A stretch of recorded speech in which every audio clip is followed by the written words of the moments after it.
Le torrent de montagne est bavard, il raconte volontiers pas mal de choses. Il permet surtout de retrouver, en voyant tous les blocs qui sont là, ce qu'il y a en amont et ce qui a été traîné par l'érosion. Ça permet donc, dans un torrent, de faire un petit bilan de tout ce qu'on a pu trouver comme roches. Et comme les roches ont été bien polies, bien façonnées par l'eau, très souvent on observe encore mieux leur constitution ou leur propriété. Dans un torrent, on va trouver des gros blocs, souvent arrondis, très résistants. Ces gros blocs ont certainement voyagé pas mal, mais ils sont la signature d'une roche très dure. Les plus petits blocs, très souvent aplatis, proviennent de roches plus fragiles et qui souvent se débitent en plaques, en bancs. On appelle ça des roches stratifiées ou des schistes, et ici ce sont souvent les plus abondantes. Ces galets aplatis sont des morceaux, des roches les plus fréquentes dans le Queyras, qu'on appelle des calcschistes, c'est-à-dire des schistes calcaires. Et on voit très bien que l'érosion les a transformés en petites galettes aplaties, qui est la manière dont se découpent ces schistes calcaires.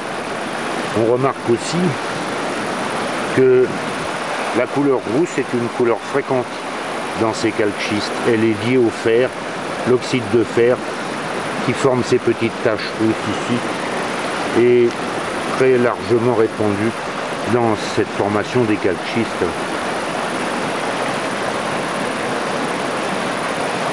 Un bel échantillon de roches volcaniques qui ont été transformées par le métamorphisme, par la température et par la pression. On a là des roches volcaniques du plancher océanique qui se sont formées au moment de l'ouverture de l'océan. Et on peut voir là sur la droite un gabbro composé de taches brunes qui sont des minéraux qu'on appelle les pyroxènes. Et on voit apparaître ici une couleur verte qu'on va voir beaucoup mieux ici et qui est liée à la transformation d'un certain nombre de minéraux en un autre minéral relativement précieux qu'on appelle la jadéite et qui forme le jade. Ce qu'on a là ici donc est un morceau de jade métamorphique qui est assez courant dans les roches du Queyras. À côté, ici, on peut remarquer des roches sombres, une roche plus sombre. Elle est formée d'un minéral bleu qu'on appelle la glaucophane. Et cette jadéite et cette glaucophane sont deux signatures caractéristiques des nouveaux minéraux qui se sont formés lors de la fabrication des Alpes.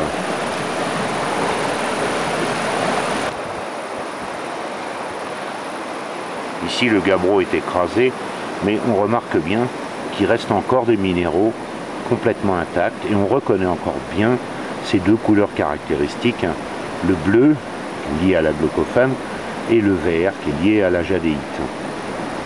Mais ce minéral est un minéral ancien et qui vient de l'époque où la roche s'est formée en profondeur.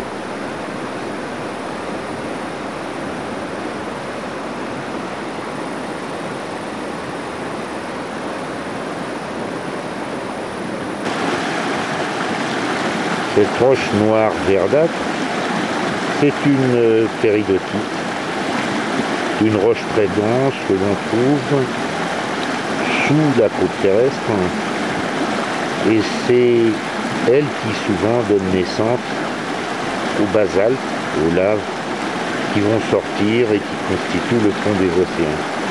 Les trois quarts du temps, la croûte des océans est formée d'un assemblage de basalte ou de gabbro et de péridotites comme celle-là qui sont des roches très denses, donc qui ont tendance à occuper des positions très profondes.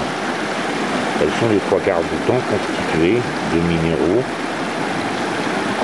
riches en fer et en magnésium, les péridots,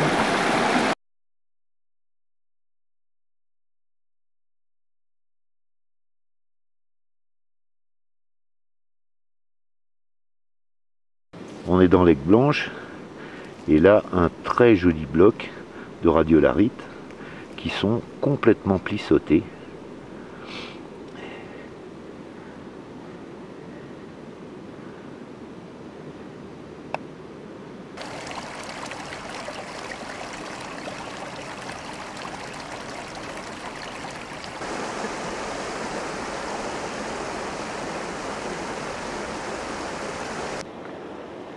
Dans l'Aigle Blanche, un petit assemblage de blocs où on a une espèce de résumé de grande partie de la géologie du Queyras. On va les regarder dans le détail.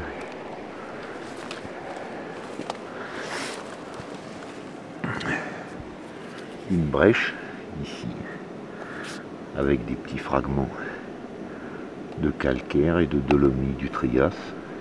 C'est les brèches du Jurassique inférieur.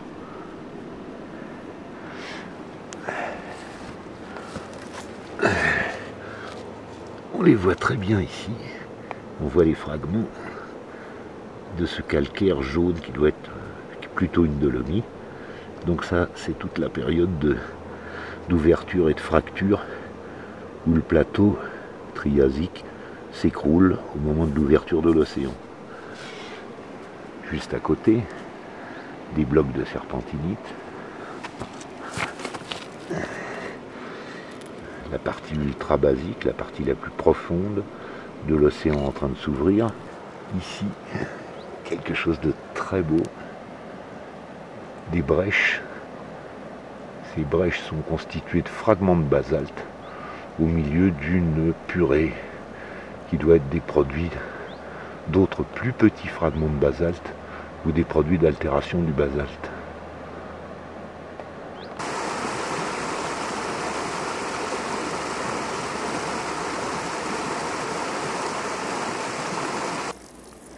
Un joli contact basalte-gabbro. On voit là le grain fin du basalte, bleu, noir, et le gabbro avec ses zones sombres et blanches, les zones sombres étant les pyroxènes et les zones blanches les feldspaths. On voit bien ici le basalte éclaté avec des petites fentes qui ont été ensuite remplies